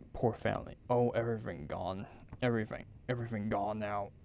Beatty grabbed Montag's shoulder as the beetle blasted away and hit 70 miles an hour. Far down the street, gone. There was a crash, like the falling parts of a dream fashioned out of warped glass, mirrors, and crystal prisms. Montag drifted about as if still another incomprehensible storm had turned him. To see Stoneman and Black wielding axes, shattering window panes to provide cross ventilation, the brush of a death's head moth against a coal black screen. Montag, this is Faber. Do you hear me? What's happening? This is happening to me, said Montag. What dreadful surprise, said Montag. For everyone nowadays knows, absolutely is certain, that nothing will ever happen to me. Others die, I go on. There are no consequences and no responsibilities, except that there are. But let's not talk about them, By the time the consequences catch up with you, it's too late, isn't it, Montag? Montag, you can't get away. Run. Montag, you can't get away. Run? Asked Faber. Montag walked but did not feel his feet touch the cement and then the night grasses. Beatty flicked his igniter nearby, and the small orange flame drew his fascinated gaze. What is there about fire that's so lovely? No matter what age we are, what draws us to it? Beatty blew out the flame and lit it again. It's perpetual motion, the thing man wanted to invent but never did, or almost perpetual emotion, or almost perpetual motion. If you let it go on, it will burn our lifetimes out. What is fire? It's a mystery. Scientists give us gobbledygook about friction and molecules, but they don't really know. Its real beauty is that it destroys responsibility and consequences. A problem gets too burdensome, then into the furnace with it. Now, Montag, you're a burden, and fire will lift you off my shoulders. Clean, quick, sure, nothing to rot later. Antibiotic, anesthetic, practical. Beatty just really showing the worst of himself, as if we haven't seen enough. Montag stood looking in now at this queer house, made strange by the hour of the night, by murmuring neighbor voices, by littered glass, and there on the floor, their covers torn off and spilled like a swan feathers, the incredible books that looked so silly and really not worth bothering with, for those were nothing but black tape and yellow paper, unraveled binding. Mildred, of course. She must have watched him hide the books in the garden and brought them back in. Mildred. I want you to do this job all by your lonesome, Montag. Not with kerosene and a match, but piece of work. With a flamethrower, your house, your cleanup. Montag, you can't run. Get away. no, cried Montag helplessly. The hound. Because of the hound. Faber heard and Beatty. He thinking it was meant for him. Heard. Yes, the hound's somewhere about the neighborhood, so don't try anything. Ready? Ready. Montag snapped the safety catch on the flamethrower. Fire! A great nozzle in gouts of fire. It leapt out to tap at the books and knocked them against the wall. He stepped into the bedroom and fired twice, and the twin beds went up in a great simmering whisper. With more heat and passion and light than he would have supposed them to contain, he burnt the bedroom walls, and the cosmetics chest. He burnt the bedroom walls and the cosmetics chest because he wanted to change everything. The chairs, the tables, and in the dining room, the silverware, and the plastic dishes, everything that showed that he had lived here in this empty house with a strange woman who would forget him tomorrow, who had gone and quite forgotten him already, listening to her seashell radio pour in on her head and in on her as she rode across town alone. And as before, it was good to burn. He felt himself gush out in the fire, snatch, rend, ripped in half with flame, and put away the senseless problem. If there was no solution, well, then now there was no problem either. Fire was best for everything. The books, Montag. The books leapt and danced like roasted birds, their wings ablaze with red and yellow feathers.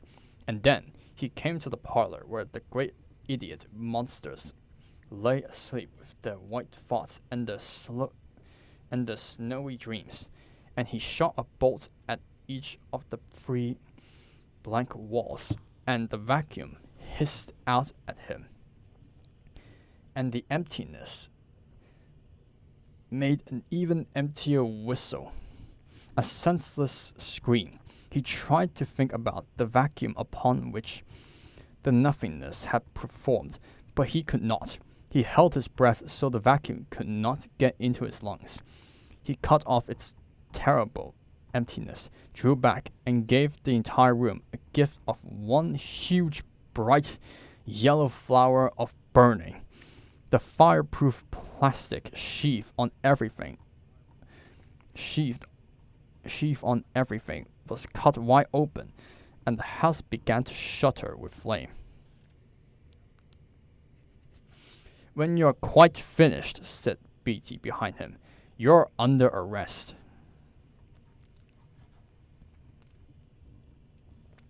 The gauntlet dropped.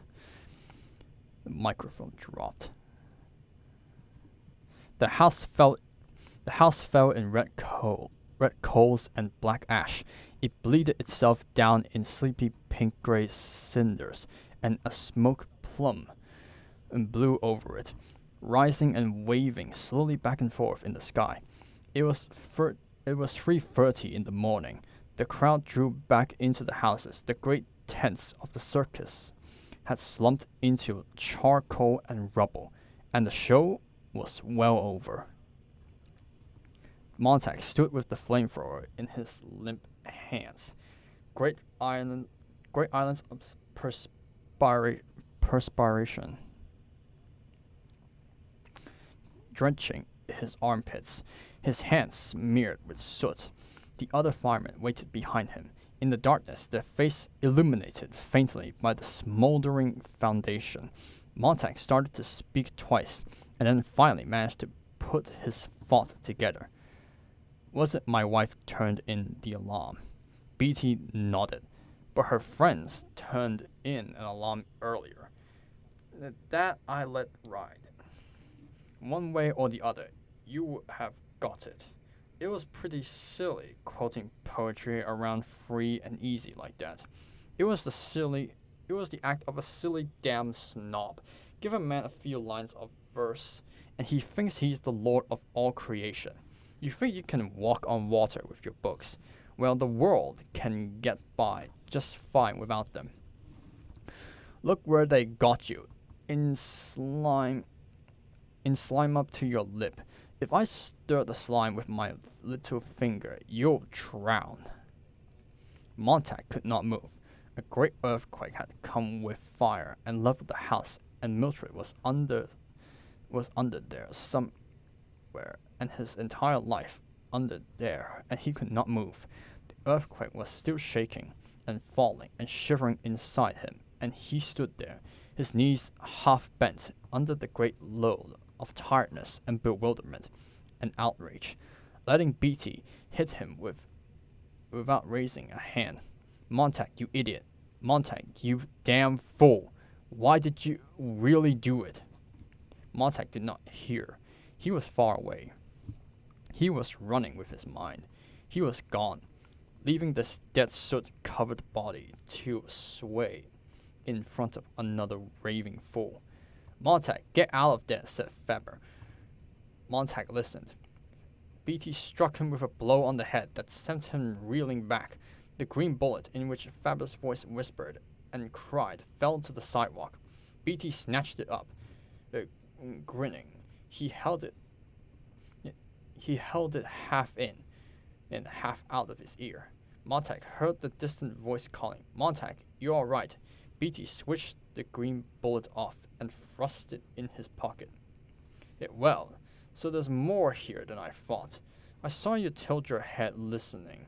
First, I thought you had a seashell, but when you turned clever later, I wonder. We'll trace this and drop in on your friend. No, said Montag. He's twitched the safety catch on the flamethrower. Beatty glanced instantly at Montag's fingers, and his eyes widened the faintest bit. Montag saw the surprise there, and himself glanced to his hands to see what new thing they had done. Thinking back later, I'm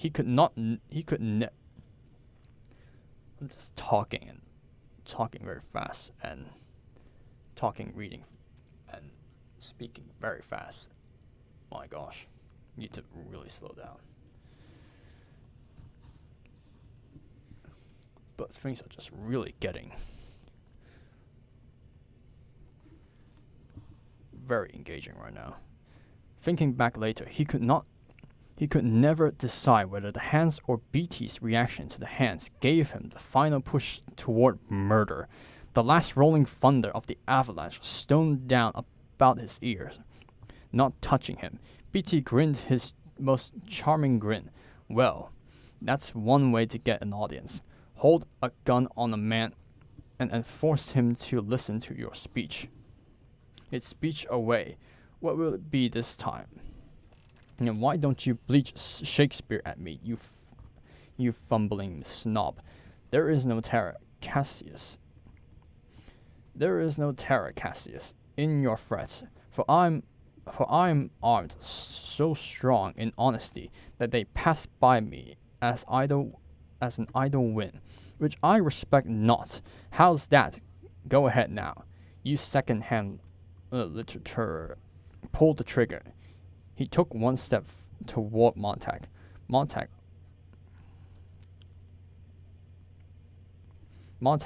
only said, "We never burnt right." Hand it over, Guy, said Beatty with a fixed smile. And then he was shrieking Blaze, a jumping, sprawling, gibbering mannequin, and no longer human or known, all rippling flame on the lawn as Montag shot one continuous pulse of liquid fire on him. There was a hiss, a great mouthful of spit, bang in a hot red stove, a bubbling and frothing as if salt had been poured over a monstrous black snail to cause a terrible liquefaction and a boiling over of yellow foam. Montag shut his eyes, shouted, and fought to get his hands at his ears.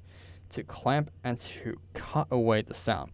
BT flopped over and over and over, and at last twisted in on himself like a charred wax doll and lay silent. The other two firemen did not move. Montag kept his sickness down long enough to aim the flamethrower. "Turn around." And they turned, their faces like blanched meat, streaming sweat. He beat their heads, knocking off their helmets and bringing them down on themselves. They fell and lay without moving. "BT, you son of a bitch, you are burnt." The burning of a single autumn leaf. He turned, and the mechanical hound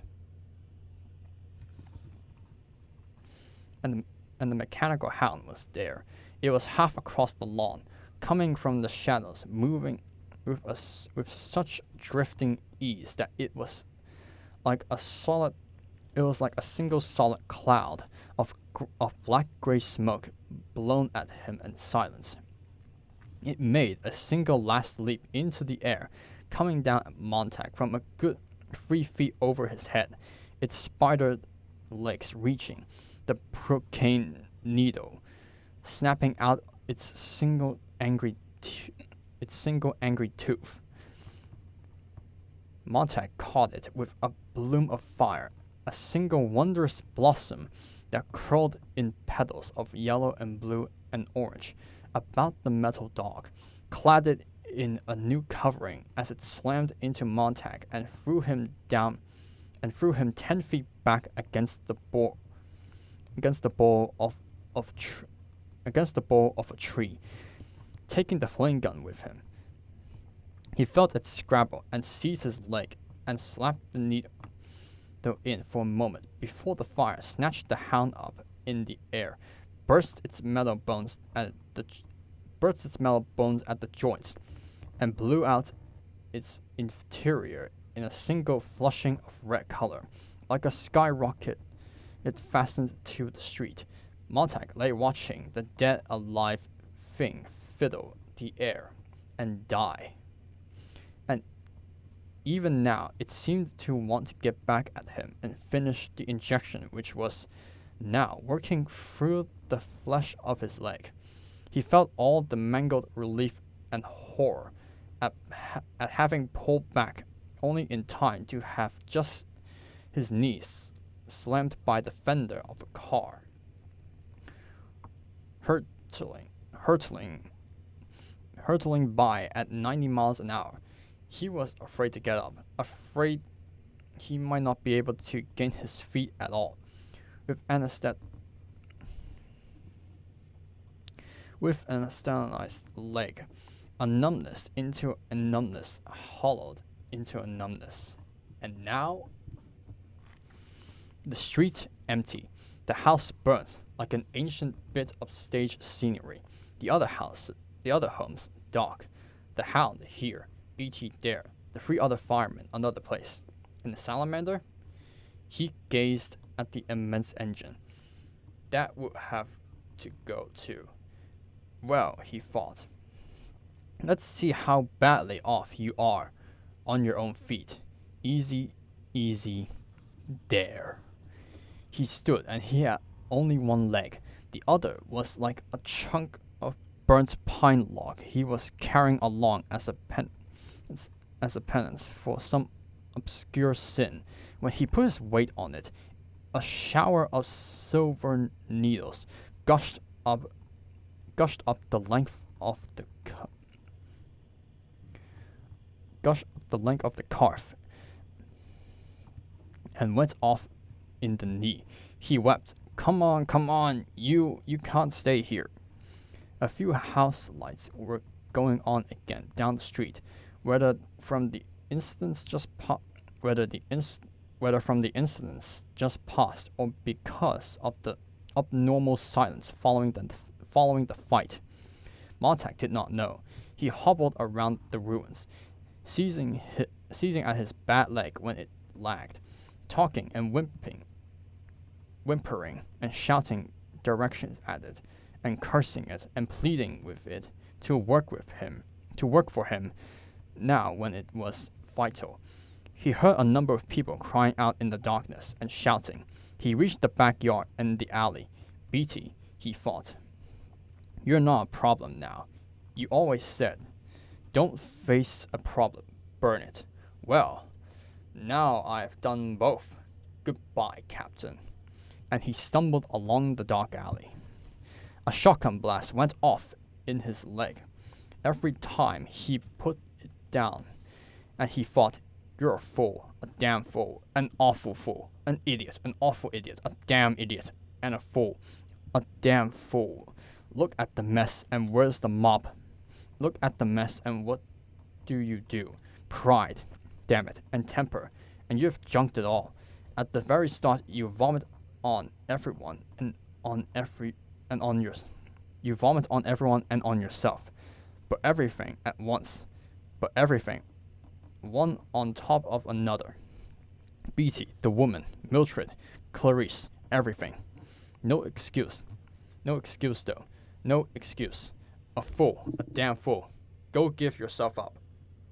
No, we'll save what we can. We'll do what is left to do. If we have to burn, let's take a few more with us. Here. He remembered the books and turned back. Just on the off chance, he found a few books where he had left them. Near the garden fence, Mildred, God bless her, had missed a few.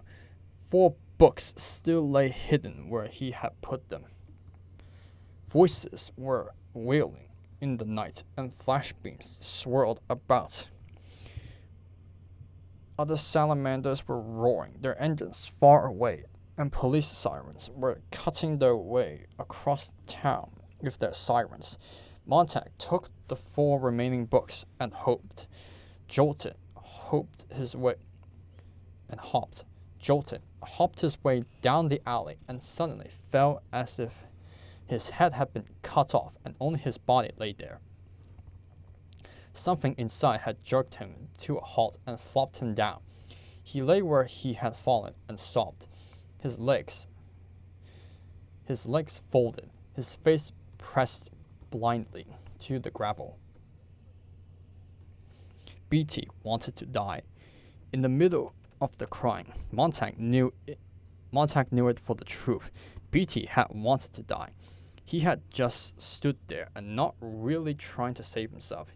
He just stood there joking, needling, thought Montag, and the thought was enough to stiffen his sobbing and let him pause for air. How strange to want to die so much that you let a man walk around armed, and then, instead of shutting up and staying alive, you go on yelling at people and making fun of them until you get them mad, and then, at a distance, running feet, Montag sat up. Let's get out of here. Come on. Get up. You can't sit. You just can't sit. But he was still crying, and that had to be finished. It's going away now. He hadn't wanted to kill anyone, not even Beatty. His flesh gripped himself and shrank as if it had plunged in acid. He gagged. He saw Beatty, a torch not moving, fluttering out on the grass. He bit at his knuckles. I'm sorry. Oh God, sorry.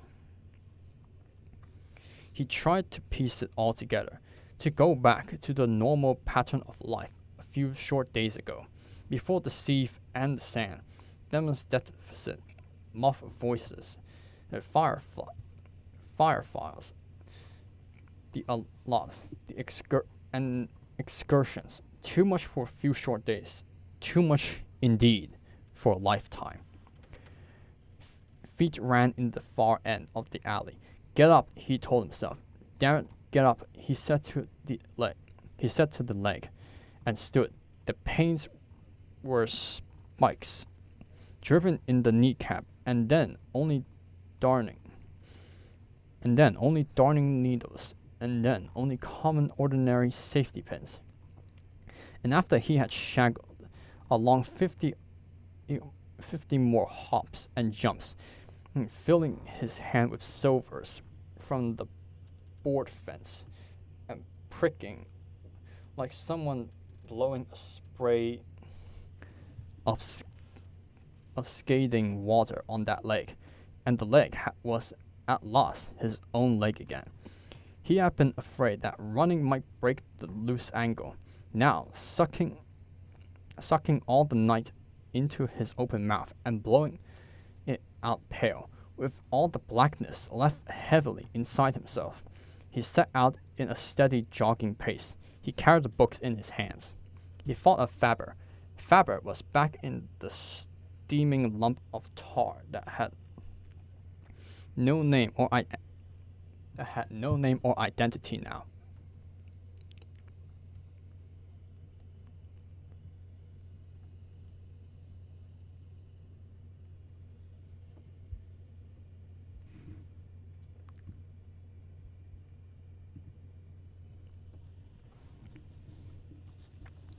He had burned Faber too.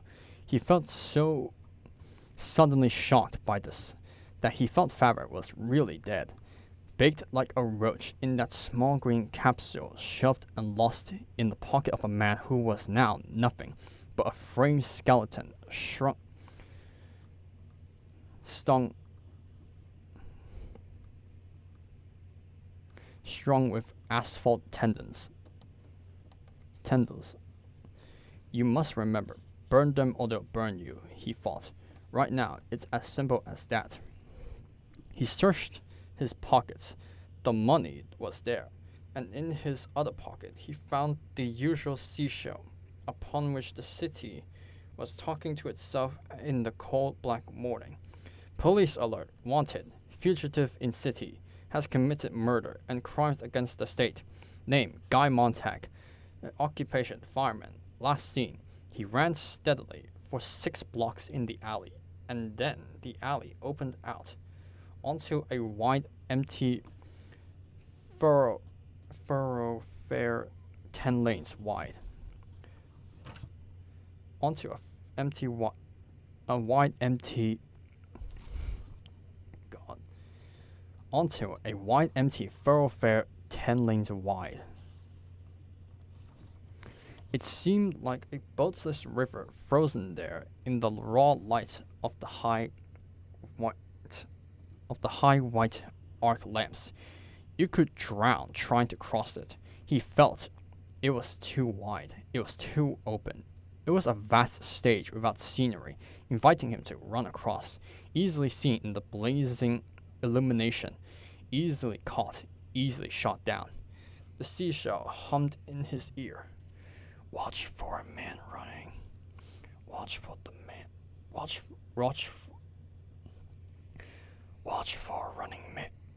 for a man running. Watch for the running man. Watch for a man alone, on foot. Watch. Montag pulled back in the shadows. Directly ahead, it lay a gas station, a great chunk of porcelain snow shining there, and 2 silver beetles pulling in to fill up. Now he must be clean and presentable if he wished to walk, not run, stroll calmly across that walled boulevard. It would give him an extra margin of safety if he washed up and combed his hair before he went on his way to get where? Yes, he thought. Where am I running? Nowhere. There was nowhere to go. No friend to turn to, really, except Faber. And then he realized that he was, indeed, running towards Faber's house, instinctively. But Faber couldn't hide him. It would be suicide even to try. But he knew that he would go to see Faber anyway. For a few short minutes, Faber's would be the place where he might refute his fast-draining belief in his own ability to survive. He just wanted to know that there was a man like Faber in the world. He wanted to see the man alive and not burnt back there, like a body shelled in another body. And some of the money must be left with Faber, of course, to be spent after Montag ran on his way. Perhaps he could make the open country and live on or near the rivers and near the highways, in the fields and hills.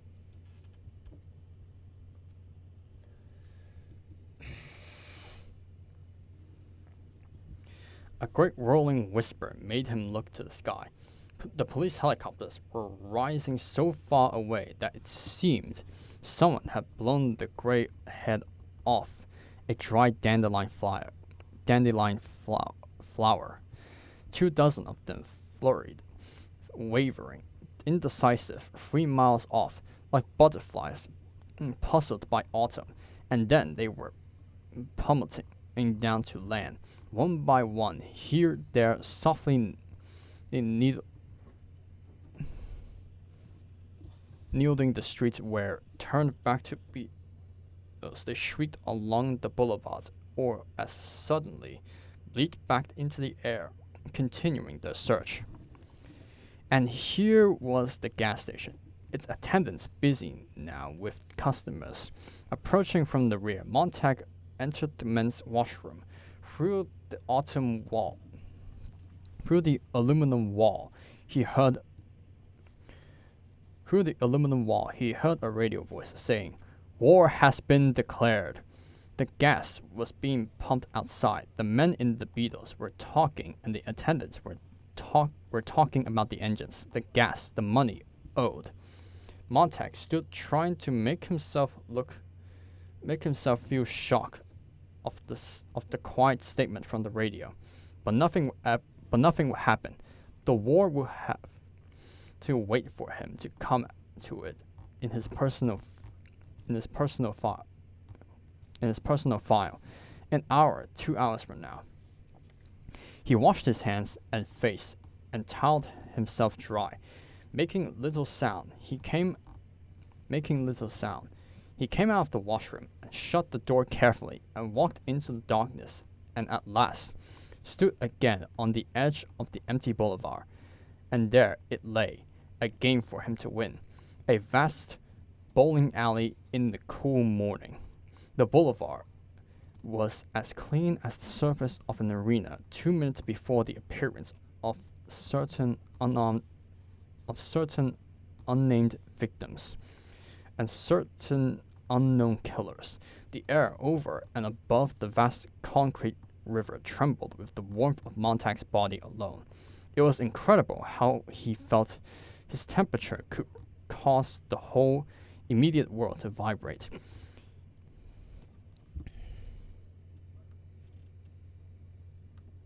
He was a vociferous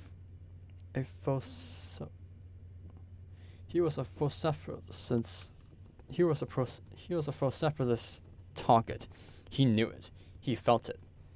And now he must begin his little walk.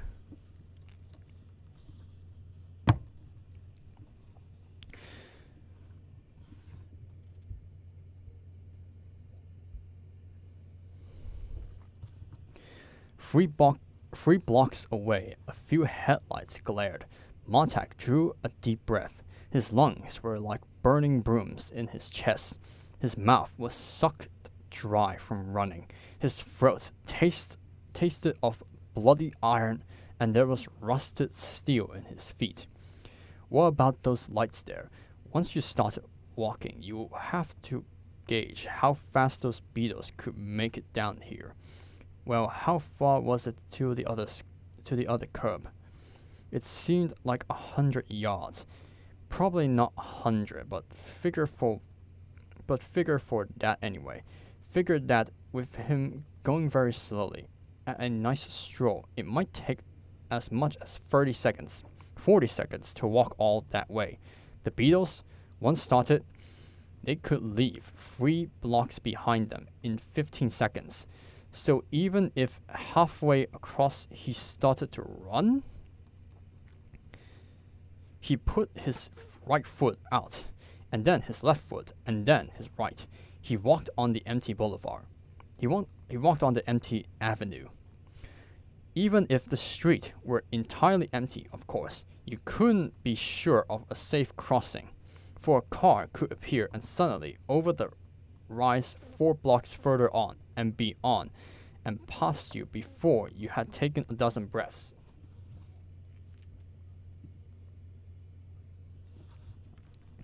He decided not to count his steps. He looked neither to left nor right. The light from the overhead lamps seemed as bright and revealing as the midday sun, and just as hot. He listened to the sound, and the car picking up speed 2 blocks away from his right. Its movable headlights jerked back and forth suddenly, and caught at Montag. Keep going. Montag felt.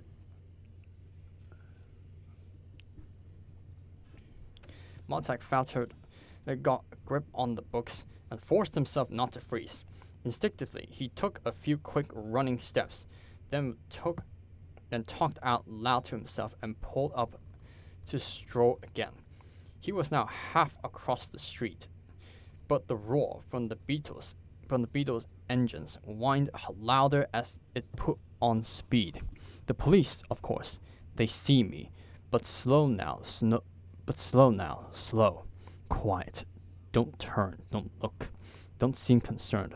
Walk. That's it. Walk. The beetle was rushing. The beetle was roaring. Oh my god.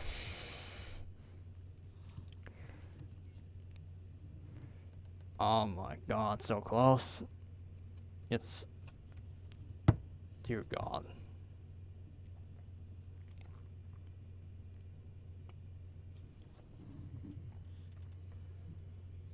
For here, Guy Montag is now struggling for survival. And for me in this live stream, that was page 20 of Fahrenheit 451. And after a 2-hour stream reading from page 74 to 120, I think that will be it for part 4 of the reading live stream. For reading,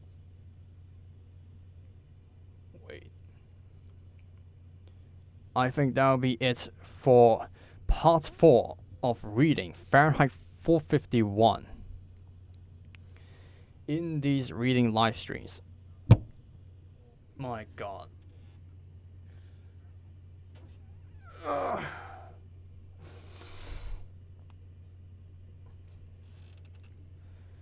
I've been reading for 2 hours straight. My gosh. What an accomplishment.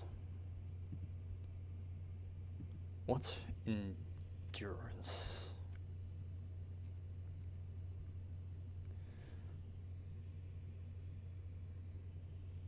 Like, holy shit, I think my mouth was about to give way. I've been reading for so goddamn long that my mouth feels like it's just about to dry up. But it won't stop me to still say that will be it for part 4. We will be finishing this book in part 5, the final part in this fictional dystopian world. We will be back to see how Guy Montag's journey ends. But all of that will be read aloud in part 5 next week. So,